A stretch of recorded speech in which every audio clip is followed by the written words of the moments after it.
बिस्मिल्लाहिर्रहमानिर्रहीम। आज मरख़ास 7 जनवरी 2019 को हम तमाम मुतासरीन साना रोड पुलिस का मुकम्मल बाइकाट करने का ऐलान करते हैं। पिछले चंद दिन की BSP से मुलाकातों की वजह से हमने इस ऐलान को मुलतवी किया हुआ था,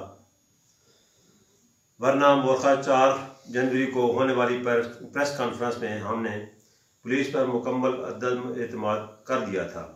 इस बाइकाट की वजह यह है कि हमने पुलिस के साथ मुकम्मल ताउन किया, तमाम बुनियादी सबूत फराहम किए जिनसे तफ्तीश शुरू हो सकती थी।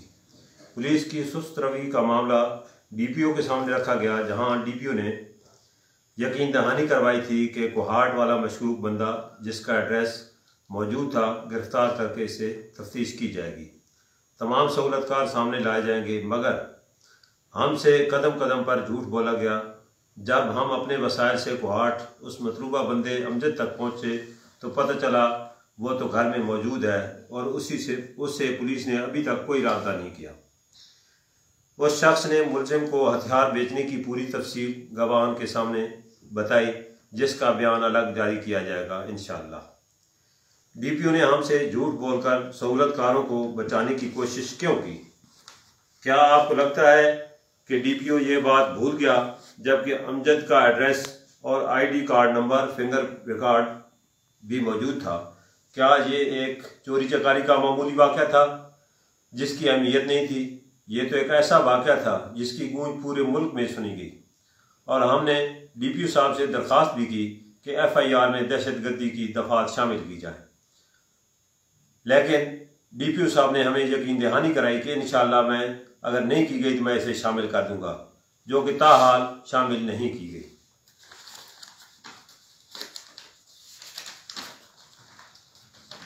8 बेगुनाह इंसानों का कत्ल किया गया और 8 खानदान तबाह किए गए। हम पुलिस का बाइकाट ज़रूर कर रहे हैं, मगर हम रियासत के गद्दार नहीं। हम ये समझते हैं कि हमारे गांव में रियासत की रेट मौजूद नहीं है। यहाँ पर तो कातलों के टोले और उनकी जरखरीद पुलिस की रेट कायम है। हमसे हर कदम पर झूठ बोले गए कि मुलजिम शीदा मलंग को मारने वाले हथियार का पता नहीं लगाया जा सकता। हमारा सवाल यह है कि वो कौन सी रियासत होती है जहां पोस्टमास्टम में ये भी पता चल जाता है कि गोली किस हथियार से चलाई गई और कितने फासले से चलाई गई, इसका जाविया क्या था। अगर फिर भी पता न चल सकता तो लाशों की चीर फाड़ की क्या ज़रूरत थी? पुलिस के मुताबिक हथियार का पता चलाना मुमकिन नहीं, क्योंकि मुलजिम के जिस्म से गोली नहीं मिली, ना गोली का खौल मिल सका। तो सवाल यह है कि जब मौका वारदात पर चप्पे चप्पे पर पुलिस मौजूद थी और लवाहिकीन अस्पतालों में थे, तो गोली को ढूंढना किसका काम था? अगर हमें पता होता कि ये प्रोफेशनल हमसे गोली डिमांड करेंगे तो हम रातों को जाकर सारी मट्टी छान कर भी उन लोगों को गोली ढूंढ देते। मगर हकीकत यह है कि जब तक मुतासरीन अस्पतालों में थे तो मौका पर पुलिस का राज था। उनके साथ कातलों का टोला भी था जिन्होंने अपनी मर्जी से तमाम शवाहिद ज़ाया किए। हकीकत में पहले दिन से ही सहूलतकारों ने तमाम मामलात पर अपना कंट्रोल रखा हुआ था। पुलिस भी अपनी सहूलतकारों से राब्ते में थी। जिस गाड़ी पर मशकूक पठानों ने गांव आकर मुलजिम को हथियार फराहम किया, उसी गाड़ी को हथियार लेबॉर्ट्री में भेजने के लिए इस्तेमाल किया गया और बाद में शक से बचने के लिए वो गाड़ी गायब कर दी गई। सारे अरसे के दौरान पुलिस ने लवाहिकीन के साथ मजाक का सिलसिला जारी रखा। जब मजबूर होकर हमने दरख्वास्तें दी तो हमें ये बताया जाता है कि जितनी भी दरख्वास्तें देनी हैं वो वापस हम तक ही आनी हैं। अमूमन किसी भी गुमनाम दरख्वास्त पर कोई एक्शन नहीं लिया जाता, जबकि हमारी दरख्वास्त को काजी कार्रवाई करके निपटा दिया गया। जबकि कातलों के टोले की तरफ से एक गुमनाम दरख्वास्त पर गाड़ी के गांव के आम लोगों को थाने बुला कर तंग किया गया। कातलों और पुलिस की मिली भगत की वजह से गुमनाम दरखास्तों पर लोगों को तंग किया गया और उन बेगुनाह लोगों के दिल में हमारे लिए नफरत पैदा की गई।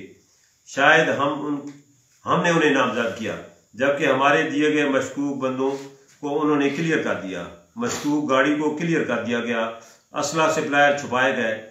रियासत पाकिस्तान से दरख्वास्त है कि रियासत के शहरी होने के नाते हमें इंसाफ फराहम किया जाए और गांव में रियासत की रेट कायम की जाए।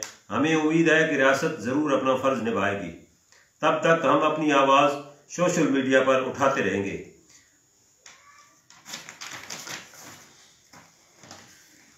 जिस भी तरीके से मुमकिन हो सका हमारा ये एहतजाज तब तक जारी रहेगा जब तक रियासत पाकिस्तान अपनी रिट बहाल नहीं करती और हमें इंसाफ मुहैया नहीं करता। वाखिर दावाना अल्हम्दुलिल्लाह।